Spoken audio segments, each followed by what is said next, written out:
Let's continue our study on the book of Revelation, chapter 9. And this morning, we're going to be looking at beginning verse 13, and chapter 9, verse 13.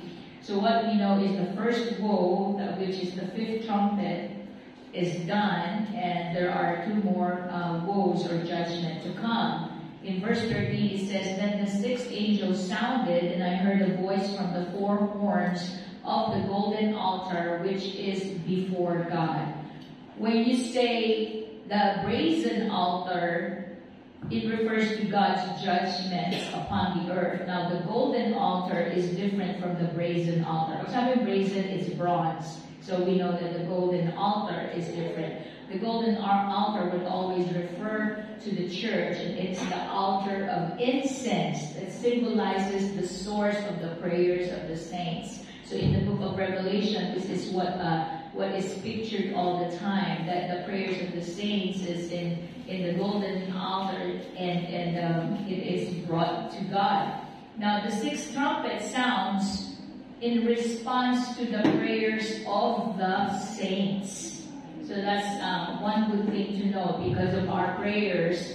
Now, the trumpet of God is going to be sounded, and the horns of the altar typify the power of God about to be released.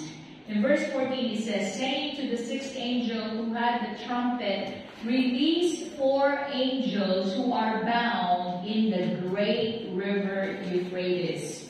We need to pay attention, to this particular study, in this particular verse, because it seems that the 4 angels are most likely high-ranking demonic angels. You remember that the demons are fallen angels. They have fallen with Satan, and it's described in the Old Testament, in Isaiah.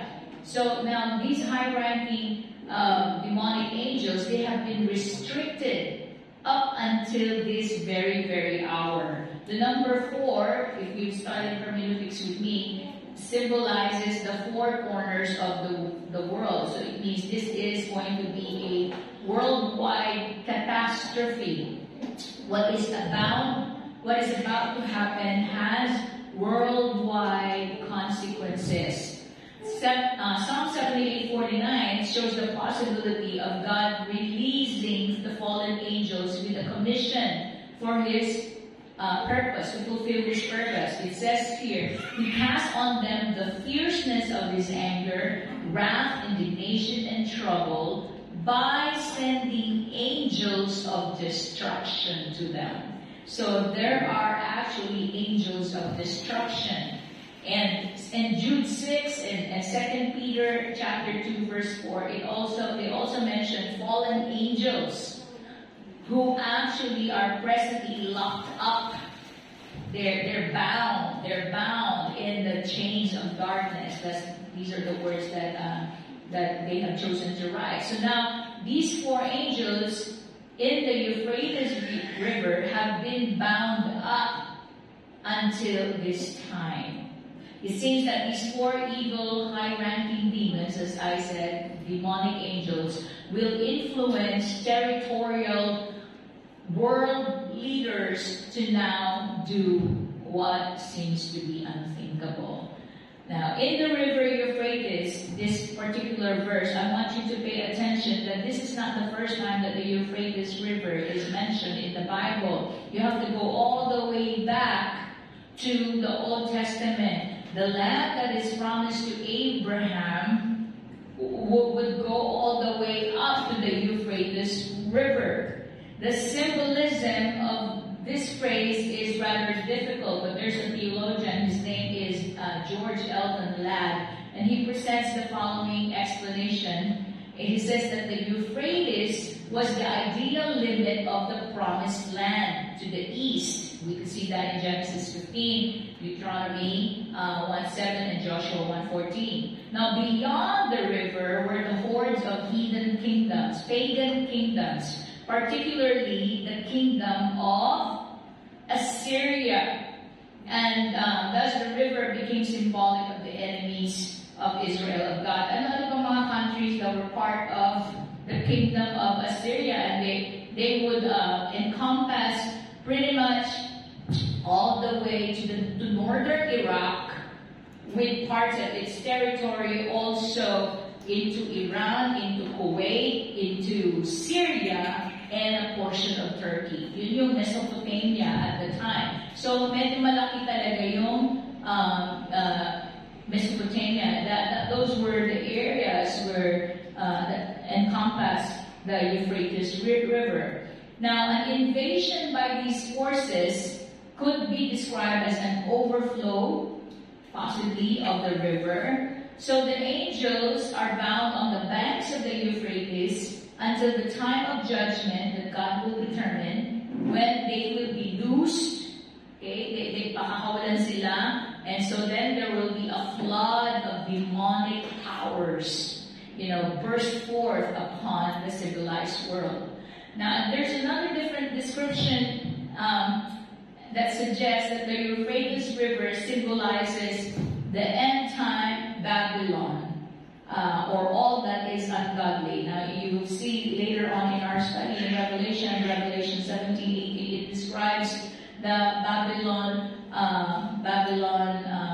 powers, basically, in economy and in their control of the people. Now, the Euphrates River used to flow right through the middle of ancient Babylon.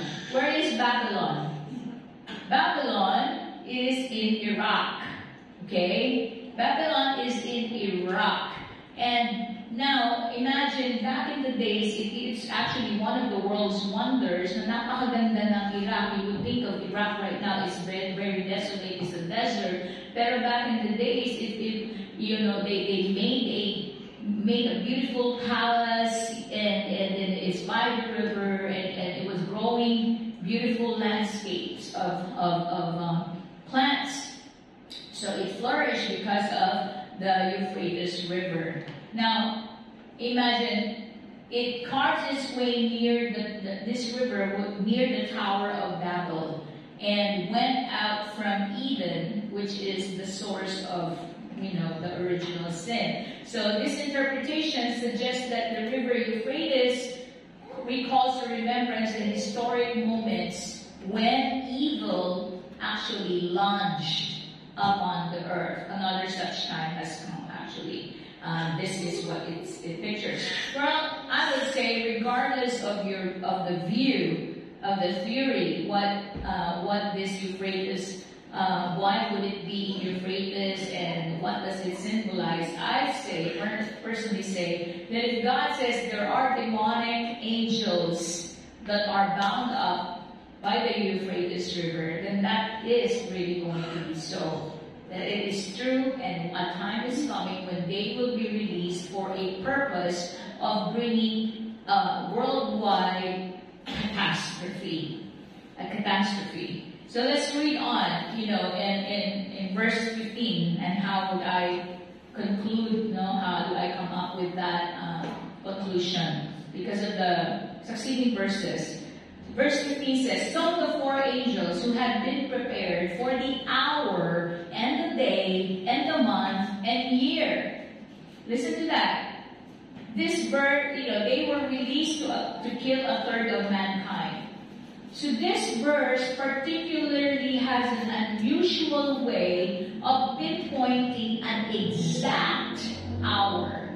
The exactness of an hour and a day and a time of the year. So God has this already in mind.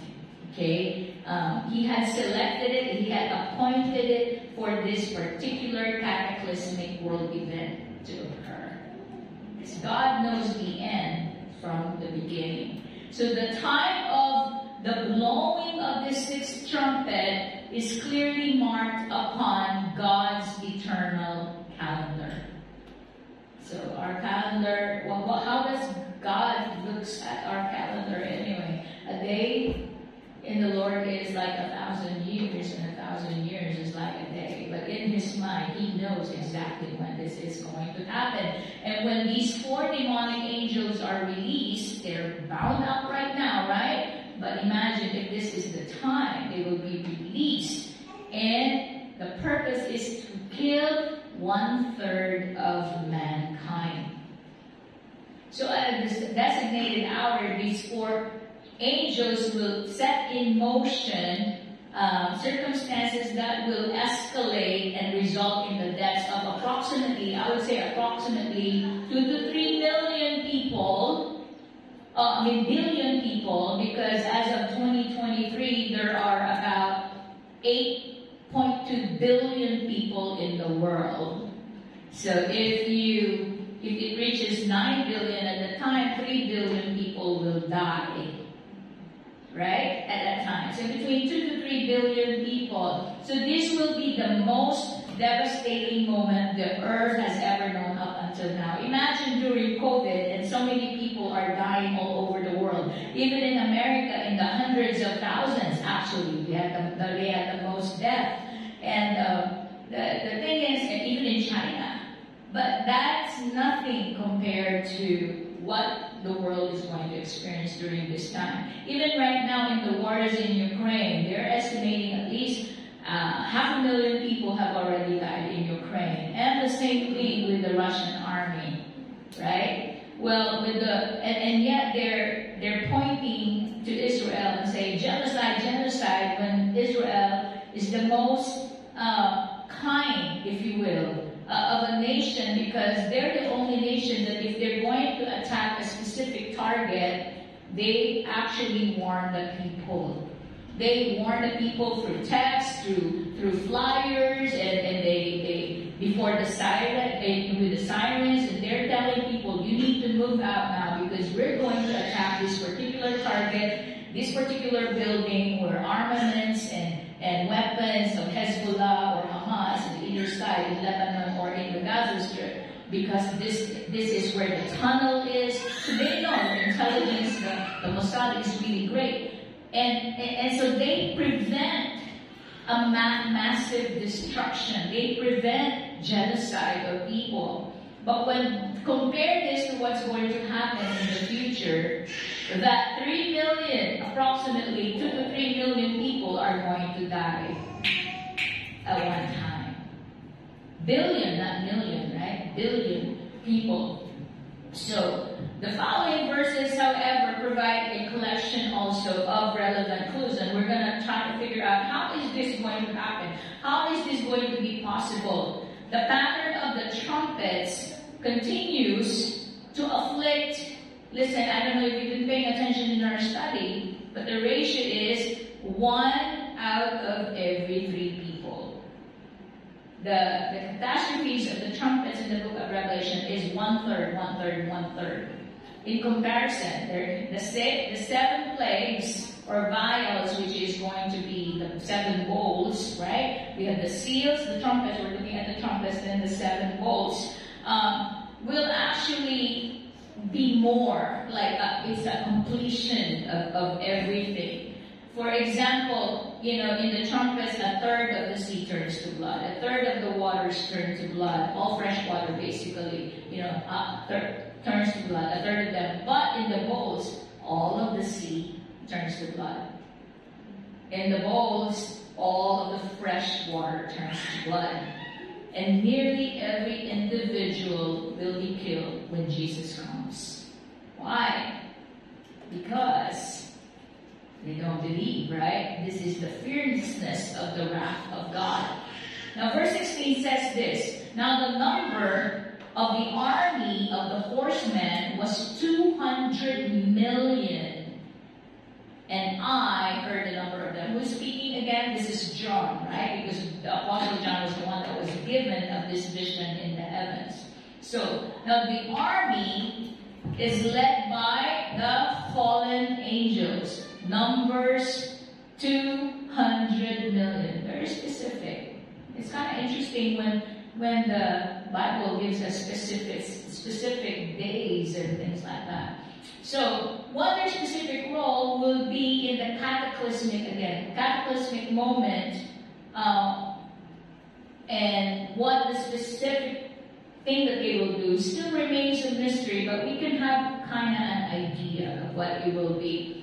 Now, the troops possibly consist, in this particular verse, of a horde of demons.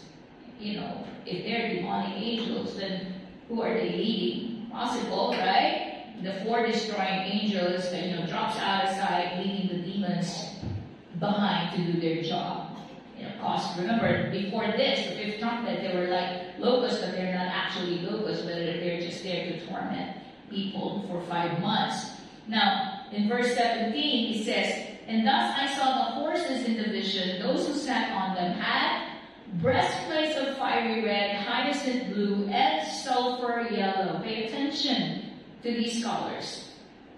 "And the heads of the horses were like heads of lions, and out of their mouths came fire and smoke and brimstone." Now, fire, smoke, and brimstone comprised of the elements used to destroy 1/3 of humanity. Fire, smoke, brimstone. Where do you see this in the Bible? In the Old Testament. In the Old Testament, you see this, that God rained fire and brimstone upon Sodom and Gomorrah. Right? Interesting, there's some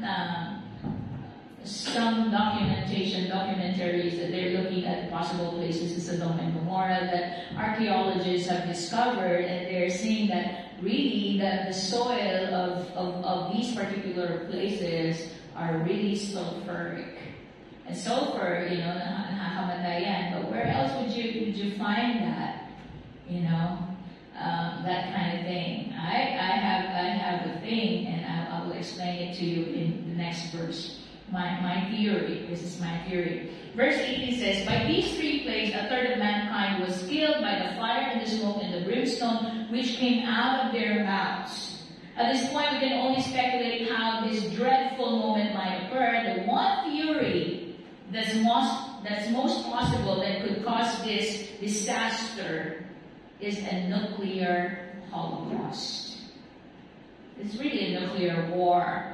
Fire, smoke, and brimstone vividly describe what John might have seen as remember, he's seeing the vision, this is his time, in the 1st century AD, and he doesn't know what it is that he's seeing. He can only relate it to what he knows at the time, but he knows that, it's fire, smoke, and brimstone. But it's possible that it is, in our day, it could equate to a nuclear bomb, exploding. Right? The 6th trumpet, think about it, kills 1/3 of mankind.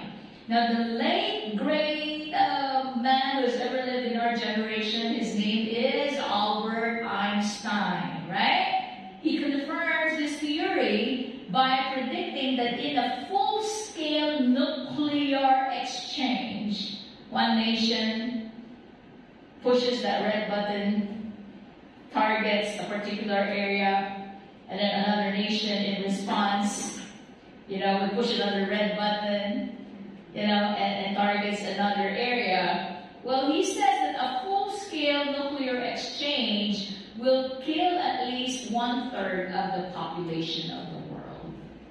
1/3. This is Albert Einstein's words. He's a great scientist. Now today, think about it today. How does it relate today? The current stockpiles of approximately 17,000 hydrogen bombs give the human race the power to destroy the Earth multiple times over through nuclear flames, reaching 130 million degrees, and all in one blinding flash. Only 17,000 hydrogen bombs. Remember, during the bombing of Hiroshima, we said, never again. The colleagues, and there's I forgot the name of if I remember it later today, there's a movie that talked about this building of the atomic bomb and using of it the first time. And Albert Einstein was being, reached out to be part of it, but it is his colleagues of scientists that discovered it, and they went ahead and helped the U.S. Administration to actually come up with the atomic bomb, and they bombed Hiroshima. So, but this is really the truth that, of all these 17,000 hydrogen bombs that we have, we could actually, with an extensive, intense heat, in one blinding flash, many people could die. And in the book by Billy Graham, it's called Approaching Hoofbeats, he shares his concern over the fact that at the time of its writing, as many as 9 nations had nuclear weapons. Until now, there are only 9 nations that have nuclear weapons. That's actually the US, Russia, England, France, China, India, Pakistan, North Korea, and Israel. 9 nations in the world out of, I don't know how many, 100-something nations, almost 200, including the small ones. Only 9 has the power of a nuclear bomb, but it is powerful enough to actually annihilate a third of the world. And as of 2020, the number, remains the same. Actually, as of yesterday, I was listening to another pastor giving a sermon. Yes, it still remains the same. Now, former President Reagan added to this fear, having once said, "Man has used every weapon he has ever devised. It takes no crystal ball to perceive that a future nuclear war is likely." And bakit nagtatakutan ang mga heads of states? It's because they have the power of a red button. Diba? Today, Iran is on a fast journey to having a complete nuclear weapon at their arsenal. And it is estimated that they are at 80% completion. And that's the reason why in the Middle East, Iran, has been funding, the terrorist organizations, the Hezbollah, and that's the reason why Syria's war, what's happening in the internal war, there's so many different groups and factions and rebels, but it is very significant because it has weakened Iran, in reaching Lebanon, because it's through Syria that they bring the weapons to the Hezbollah in Lebanon. And so anyway, so that's what it is. But Iran wants a nuclear weapon. So now, I'll just finish this verse, and we'll go on with the next verse next month. Next week. But here's what I wanted to read to you. On September 2002, the following statement appeared in the Pleasanton Tri-Valley Herald. Despite more than a half-century free of nuclear war, a majority of experts assembled at Lawrence Livermore National Laboratory concluded a nuclear or radiological attack is inevitable over the next 15 years. Again, this was in 2002, okay? Now, the consequence will be worldwide horror that will result in less reliance on nuclear weapons, suggested former Director Jamie Wales, President of the World Affairs Council in San Francisco. They concluded the risk of such an attack was perhaps higher than ever before, given the moderate to low security over weapons-grade uranium outside the United States, the global abundance of radiation sources, and fading confidence in Cold War-style nuclear deterrence. At this present time, more than 30 nations are deemed capable of amassing sufficient uranium or plutonium for a nuclear weapon. And so, how interesting is that a lot of nations are trying. They're still far behind. Again, Iran is the closest to having the next nuclear weapon. Well, we can't be sure that nuclear war looms around the corner. We don't know that. However, it cannot be ruled out. Tama ba? We can't rule it out. Assuming that the sixth trumpet results in an all-out world war in its aftermath, it will become necessary to develop an entirely new form of government. As the former superpowers have exhausted their superiority, the way is paved, and this is the picture I want to paint for you, the way is paved for a one-world government after this point. Why? Because humanity will cry more than Hiroshima's time. Never again! Think about 1/3 of the population of the world will die. And everyone will cry, never again. So what a greater assurance for world peace, right? You know, to resurface. And people all over the world will be willing to relinquish their power over to one man who will promise peace. And Paul warned in 1 Thessalonians 5:3, when he says, for when they say peace and safety, then sudden destruction comes upon again. So I believe that after the sixth trumpet, this will usher a time that people will want one world government. And that will pave the way to the time of the Antichrist. And that's the reason why I don't believe that we are really saved in a sense that we are going to escape, the tribulations of the world. But we are saved eternally, and that is our hope. Amen? So may our faith really be strong, no matter what happens in the world. Father, we thank you for your assurance that those who have put their faith and trust in you are saved. And may our faith be steadfast, regardless of what happens in the world. We look up to you. We fix our minds on you, on the things above. We love you. We thank you for your word that makes us grow spiritually. In Jesus' name, by your Spirit, for your glory. Amen.